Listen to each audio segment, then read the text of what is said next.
Hello students, अब तक हम ये पढ़ चुके हैं कि सर्कुलर मोशन का डेफिनेशन क्या होता है और उससे रिलेटेड कुछ टर्म्स पढ़ लिए थे। सर्कुलर मोशन को डिस्क्राइब करने के लिए angular displacement, angular velocity, angular acceleration ये पढ़ लिया है। इसके बाद हमने ये देखा कि relation between linear velocity and angular velocity क्या होता है, ये भी हमने देख लिया। उसको डिराइव भी कर लिया, उसका स्केलर फॉर्म भी देख लिया और वेक्टर फॉर्म भी देख लिया। सबको समझ में आ गया ये, ठीक है ना। आज हम क्या करने वाले हैं, आज हम कुछ छोटे छोटे डेफिनेशंस करने वाले हैं जो कि बहुत इंपॉर्टेंट है, और उसके बाद हम सेंट्रीपिटल एक्सेलरेशन का डेरिवेशन करेंगे, वो भी दो मेथड से, ज्योमेट्रिकल मेथड और आपका कैलकुलस मेथड। ओके, समझ में आ रहा है। तो सबसे पहले हम जो डेफिनेशन करने वाले हैं वो है यूसीएम, यूनिफॉर्म सर्कुलर मोशन। ठीक है, तो आज हमारा टॉपिक क्या है, सबसे पहला डेफिनेशंस का।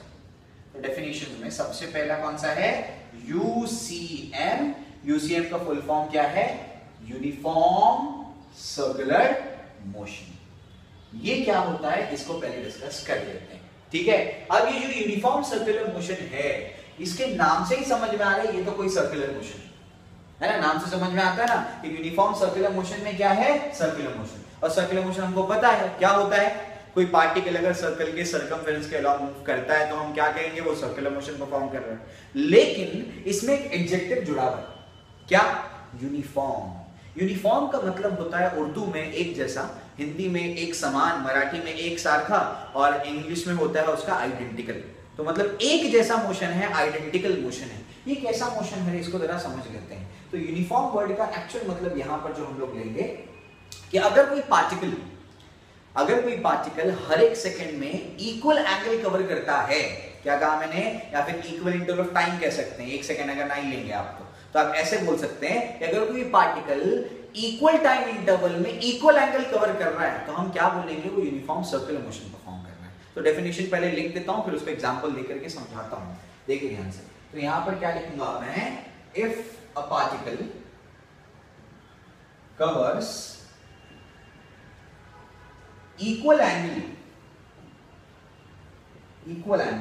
In equal interval of time, then it is said to have UCM। समझ में आ गया। तो अगर कोई पार्टिकल क्या करे, इक्वल एंगल कवर करे इक्वल इंटरवल ऑफ टाइम में, तो हम क्या बोलते हैं, वो यूनिफॉर्म सर्कुलर मोशन परफॉर्म कर रहा है। अगर कोई particle equal interval of time में इक्वल एंगल कवर करता है तो हम कहेंगे उसकी एंगुलर स्पीड भी कांस्टेंट है, क्योंकि एंगुलर स्पीड होती क्या, एंगल पर यूनिट टाइम। समझ में आ गया। तो इसका डेफिनेशन ऐसे भी लिखा जा सकता है। कैसे लिखेंगे आप इसका definition, particle performing circular motion with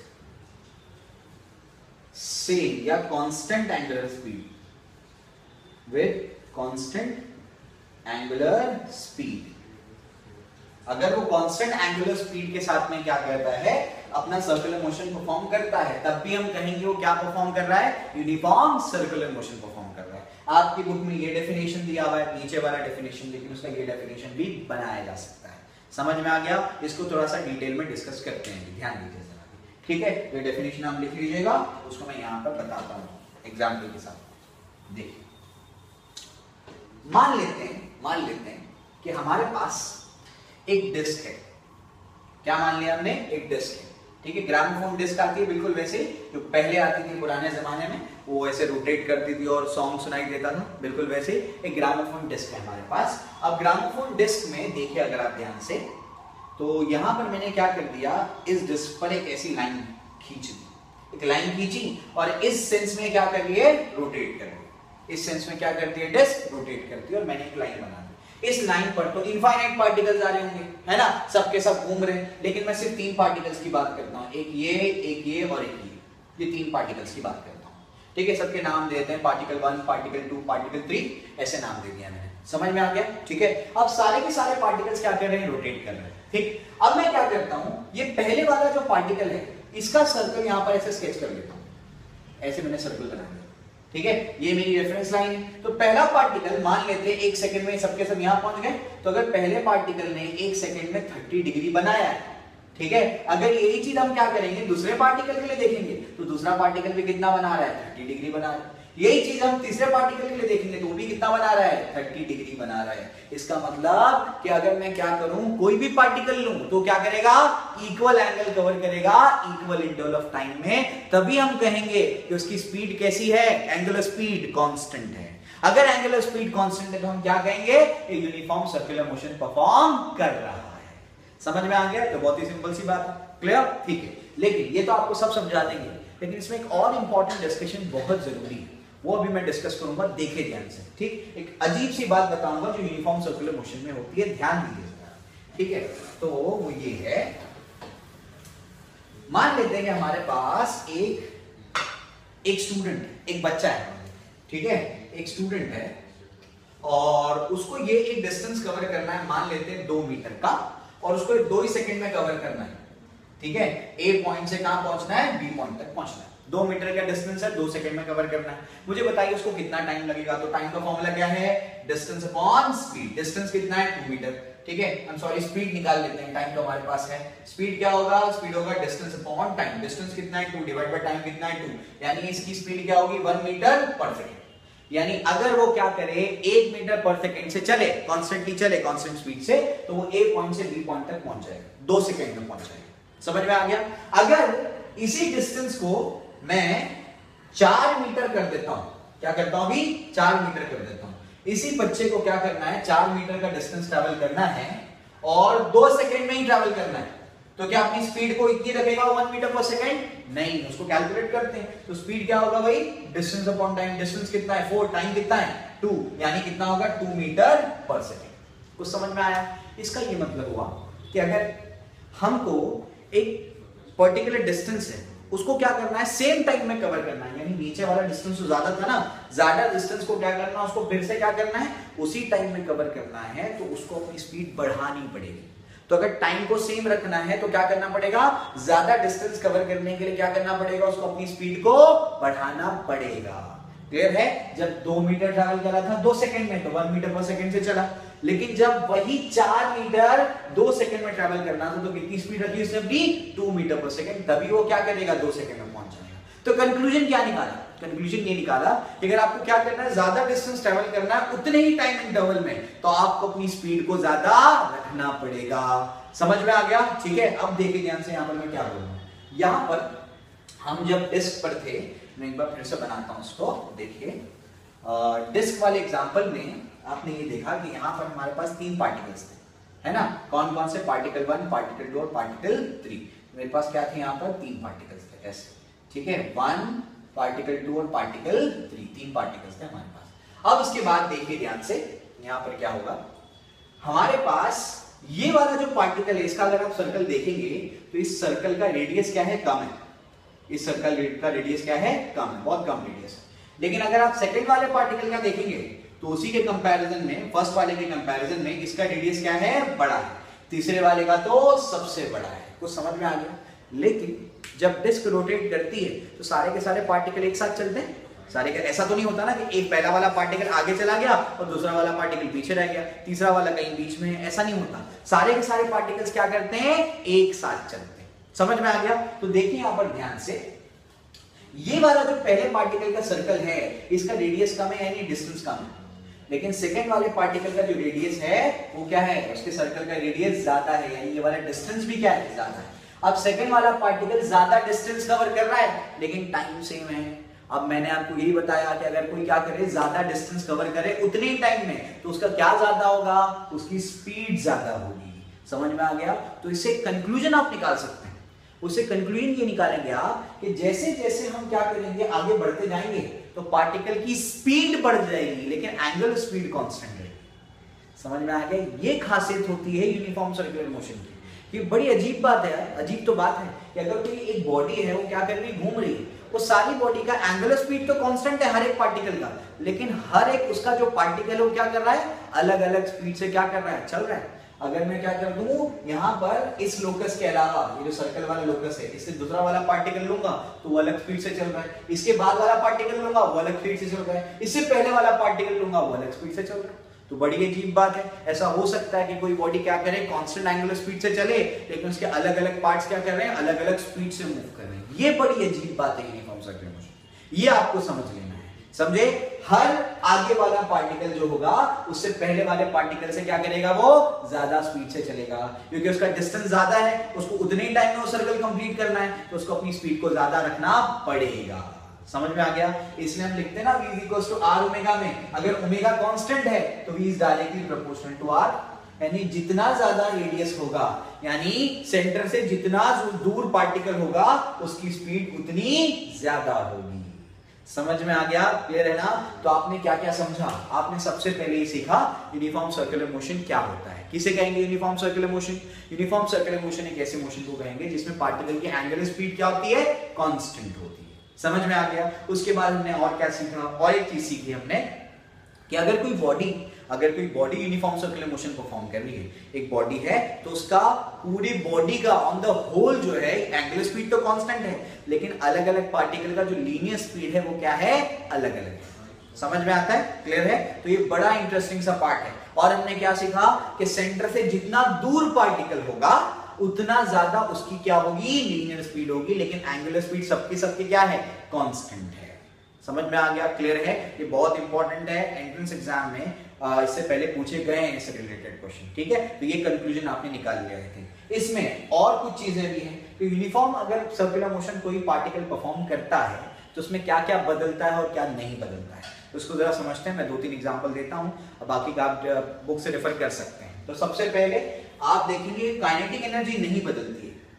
kinetic energy क्या होती है, हाफ एम बी स्क्वायर। ये तो एक स्केलर क्वांटिटी होती है, तो ना पार्टिकल का मास बदल रहा हो ना उसकी क्या हो रही है, स्पीड बदल रही है ना। एक पार्टिकल, अगर मैं पार्टिकल की बात करूं, जैसे एक पार्टिकल की बात करूं, उसकी स्पीड तो नहीं बदलेगी ना, वेलोसिटी बदलती जाएगी, स्पीड नहीं बदलेगी, तो काइनेटिक एनर्जी क्या होती है, कांस्टेंट होती है। लेकिन अगर मैं मोमेंटम की बात करूं, लीनियर मोमेंटम की, तो p बार क्या होता है, mv बार, ये एक वेक्टर क्वांटिटी है और वेलोसिटी भी वेक्टर है, यानी क्या, मोमेंटम उस पार्टिकल का बदलते जाएगा। क्लियर है? तो यूनिफॉर्म सर्कुलर मोशन में 2 एग्जांपल्स दिए मैंने। काइनेटिक एनर्जी नहीं बदलती है पार्टिकल के मूव करने पर, लेकिन मोमेंटम क्या होता है, बदलते जाता है। क्लियर है? अब हम आगे जाएंगे और कुछ डेफिनेशंस पढ़ेंगे इससे रिलेटेड, उसको देखेंगे। ओके बच्चों, अब कुछ और डेफिनेशंस देखते हैं। जैसे सेकंड हमारा डेफिनेशन होगा टाइम पीरियड का, तो सेकंड हमारा डेफिनेशन है टाइम पीरियड का, उसको देख लेते हैं। टाइम पीरियड किसे कहते हैं? तो अगर कोई पार्टिकल सर्कुलर मोशन परफॉर्म कर रहा है, खासकर ऑब्वियसली यूनिफॉर्म सर्कुलर मोशन, तो अगर कोई particle uniform circular motion perform कर रहा है, उसको अपना एक रिवोल्यूशन कंप्लीट करने के लिए जितना टाइम लगता है, क्या कहा मैंने, एक रिवोल्यूशन कंप्लीट करने के लिए जितना टाइम लगता है वो उसका टाइम पीरियड कहलाता है। बहुत ही सिंपल। ठीक है, तो इसको डिफाइन कैसे करेंगे, time taken by a particle performing uniform circular motion to complete one revolution, समझ में आ गया? याद रखिए, अगर क्वेश्चन में, खास करके एंट्रेंस एग्जाम के क्वेश्चंस में, आपको पार्टिकल का टाइम पीरियड दिया हुआ है, ठीक है, इसका मतलब ये यूनिफॉर्म सर्कुलर मोशन है, क्योंकि नॉन यूसीएन के लिए तो आप टाइम पीरियड और फ्रीक्वेंसी डिफाइन ही नहीं कर सकते। अगर आप टाइम पीरियड और फ्रीक्वेंसी डिफाइन कर रहे हैं, इसका ये मतलब है कि वो क्या है, यूनिफॉर्म सर्कुलर मोशन है। समझ में आ गया? अगर कोई पार्टिकल है, मान लेते हैं उसको अपना एक रिवोल्यूशन कंप्लीट करने के लिए 5 सेकंड लगता है, उसका टाइम पीरियड 5 सेकंड हो गया। किसी पार्टिकल को एक रिवोल्यूशन कंप्लीट करने के लिए 1 सेकंड लगता है, तो उसका टाइम पीरियड 1 सेकंड हो गया। समझ में आ गया? तो एक बात समझ में आती है कि टाइम पीरियड बेसिकली है तो क्या, टाइम। टाइम पीरियड है टाइम, तो अगर ये टाइम है तो इसका यूनिट क्या बनेगा, इसका यूनिट बनेगा ऐसा यूनिट, सेकंड। समझ में आ गया? क्लियर है? ठीक है, ये इंपॉर्टेंट बात है। अब इससे रिलेटेड एक फॉर्मूला हमको बनाना है। देखिए, ये फॉर्मूला बहुत वर्सेटाइल है, ऑसिलेशन में भी काम आएगा, स्टेशनरी वेव में भी काम आएगा, वेव मोशन में भी काम आएगा। उसके बाद आपको एसी, जब मैं पढ़ाऊंगा आपको EMI एंड AC, वहां पर भी काम आएगा, और इवन इलेक्ट्रोमैग्नेटिक वेव्स में भी काम आता है। तो अब जो डिराइव करवाने वाला हूँ वो बहुत इंपॉर्टेंट है, ठीक है, क्योंकि हम आगे जाकर के देखेंगे कि सर्कुलर मोशन में और ऑसिलेशन में एक रिलेशन होता है, बड़ा इंटरेस्टिंग रिलेशन, ठीक है, उसको हम आगे पढ़ेंगे ऑसिलेशंस के पार्ट में। अभी फिलहाल जो हम लोग ये देखेंगे कि अगर हमारे पास एक पार्टिकल है जो क्या कर रहा है, सर्कुलर मोशन परफॉर्म कर रहा है, मान लो एंटीक्लॉकवाइज सेंस में पार्टिकल ए पॉइंट से चलना शुरू करता है और क्या करता है, टी टाइम के बाद वापस से घूम करके कहां पहुंच जाता है, ए पहुंच जाता है ना, ठीक है। अब हम जानते हैं कि टाइम का फॉर्मूला क्या होता है, तो टाइम पीरियड भी टाइम ही है ना, टाइम का फॉर्मूला होता है डिस्टेंस अपॉन स्पीड। क्या फॉर्मूला होता है, डिस्टेंस अपॉन स्पीड होता है। अब ये रिवोल्यूशन में उसने कितना डिस्टेंस ट्रैवल कर लिया, तो हम कहेंगे उसने डिस्टेंस ट्रैवल किया 2 पाई आर, मैंने इसका रेडियस क्या मान लिया, आर मान लिया, ठीक है। उसकी स्पीड क्या है, मान लेते हैं उसकी स्पीड थी v, क्या स्पीड थी v, समझ में आ गया। तो टाइम पीरियड के लिए नोटेशन मैंने क्या लिया है, कैपिटल टी, ये जो कैपिटल टी है ये बनेगा 2 पाई आर। अभी कुछ दिन पहले हमने डेरिवेशन किया था कि v इक्वल्स टू क्या होता है, आर ओमेगा, तो यहाँ पर आर आर कैंसिल हो गया तो बचा क्या, 2 पाई बाय ओमेगा, समझ में आ गया। इस तरीके से टाइम पीरियड क्या है, 2 पाई बाय ओमेगा है, ठीक है। ये फॉर्मूला अच्छे से आप याद कर लीजिएगा, बहुत काम का फॉर्मूला है, ठीक है, इसको याद कर लेना। अब हम आगे जाते हैं, तो टाइम पीरियड आई होप आपको समझ में आ गया। नेक्स्ट जो हमारा डेफिनेशन होगा वो होगा फ्रीक्वेंसी का, ठीक है। तो फ्रीक्वेंसी क्या होती है उसको देखते हैं।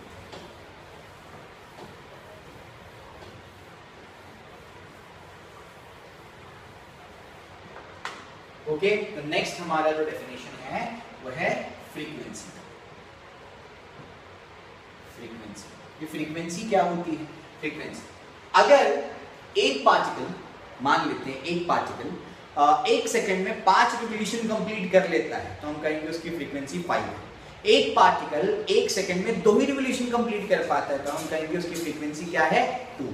समझ में आ गया। तो फ्रीक्वेंसी बताता है उसी रिपीटेबिलिटी के बारे में, क्यों 1 सेकंड में कितना अपने आप को क्या करता है, रिपीट कर देता है, ठीक है, बहुत सिंपल सा है। तो फ्रीक्वेंसी क्या है, नंबर ऑफ रिवोल्यूशंस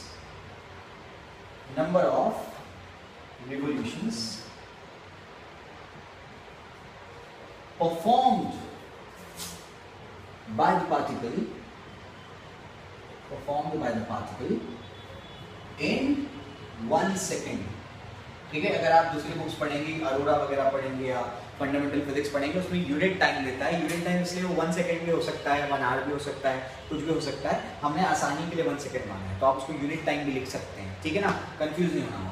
तो 1 सेकंड में जितने नंबर ऑफ रिवोल्यूशन को परफॉर्म करता है उसी को क्या कहते हैं, फ्रीक्वेंसी कहते हैं। और ये क्या बताता है, किसी भी चीज की रिपीटेबिलिटी के बारे में बताता है, ठीक है, याद रखिएगा इसे।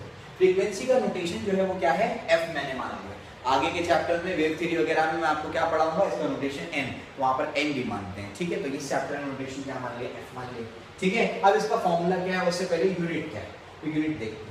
हर्ट्ज जो साइंटिस्ट थे, हेनरिक हर्ट्ज, उनके नाम पे, उनके ऑनर में रखा गया इसका यूनिट हर्ट्ज, ठीक है। और भी यूनिट्स बनते हैं इसके, आरपीएस बनता है, रिवोल्यूशन पर सेकंड, या फिर आरपीएम बनता है, समझ में आ गया, सीपीएस वगैरह भी बनता है, एक्सेट्रा लिख देता हूं, ठीक है, revolution per second, revolution per minute, ठीक है, इस तरीके से। लेकिन ऐसा यूनिट्स क्या है, हर्ट्ज या आरपीएस, क्लियर, समझ में आ गया। अब उसके बाद हम आगे चलते हैं, आगे क्या, इसका फॉर्मूला क्या होगा उसको जरा समझना पड़ेगा, देखिए ध्यान से। सब आकर के रटा देते हैं कि फ्रीक्वेंसी होता है 1 टाइम पीरियड या रेसिप्रोकल ऑफ टाइम पीरियड, लेकिन क्यों होता है उसको भी तो समझना पड़ेगा, उसको देखिए ध्यान से। हमने क्या देखा अभी कि अगर पार्टिकल को एक रिवोल्यूशन के लिए, क्या कहा मैंने, एक रिवोल्यूशन के लिए कितना टाइम लग रहा है, t सेकंड लगेगा, है ना। एक रिवोल्यूशन के लिए जितना टाइम लगेगा उसी को टाइम पीरियड बोलते हैं, तो हमने क्या बोल दिया, t सेकंड लग रहा है, ठीक है। अब मैं जानना चाहता हूं कि 1 सेकंड में कितने नंबर ऑफ रिवोल्यूशन हो रहे हैं, समझे क्या बोल रहा हूं मैं, क्या जानना चाहता हूं, 1 सेकंड में कितने नंबर ऑफ रिवोल्यूशंस हो रहे हैं। तो यूनिटरी मेथड हम जानते ही हैं, तो हमें क्या करना पड़ेगा, इस t को यहां भेज करके इसको 1 सेकंड बनाना पड़ेगा, ठीक है। तो ये जाएगा 1 सेकंड, t नीचे आ गया ना यहाँ पर, तो क्या होगा 1/t रिवोल्यूशन आ गया, कुछ समझ में आ गया। तो 1 सेकंड में कितने रिवोल्यूशन होंगे, 1/t रिवोल्यूशन होंगे। और 1 सेकंड में जितने नंबर ऑफ रिवोल्यूशन है उसी को क्या कहते हैं, फ्रीक्वेंसी कहते हैं। इसीलिए फ्रीक्वेंसी का फॉर्मूला क्या होता है, 1/t, कुछ समझ में आ गया। तो देयरफॉर हमने भी देख लिया कि फ्रीक्वेंसी क्या होता है, 1 टाइम पीरियड। और टाइम पीरियड क्या होता है, टाइम पीरियड होता था हमारा, अभी हमने डिराइव किया 2 पाई अपॉन ओमेगा। फिर वही डिनोमिनेटर का डिनोमिनेटर क्या होता है, न्यूमरेटर से मल्टीप्लाई करके भी ओमेगा अपॉन 2 पाई। तो फ्रीक्वेंसी का फॉर्मूला क्या बना, ओमेगा अपॉन 2 पाई। देयरफॉर ओमेगा क्या बनेगा, 2 पाई f। वेरी इंपॉर्टेंट इक्वेशन, समझ में आ गया? क्लियर है? तो ये 3 छोटे छोटे डेफिनेशंस थे, लेकिन बहुत इंपॉर्टेंट डेफिनेशन थे जो अपने कर लिए। इसको पक्का याद कर लेना बहुत जरूरी है, क्योंकि आगे के पार्ट में बार बार काम आने वाले हैं ये सब। क्लियर है? ठीक है।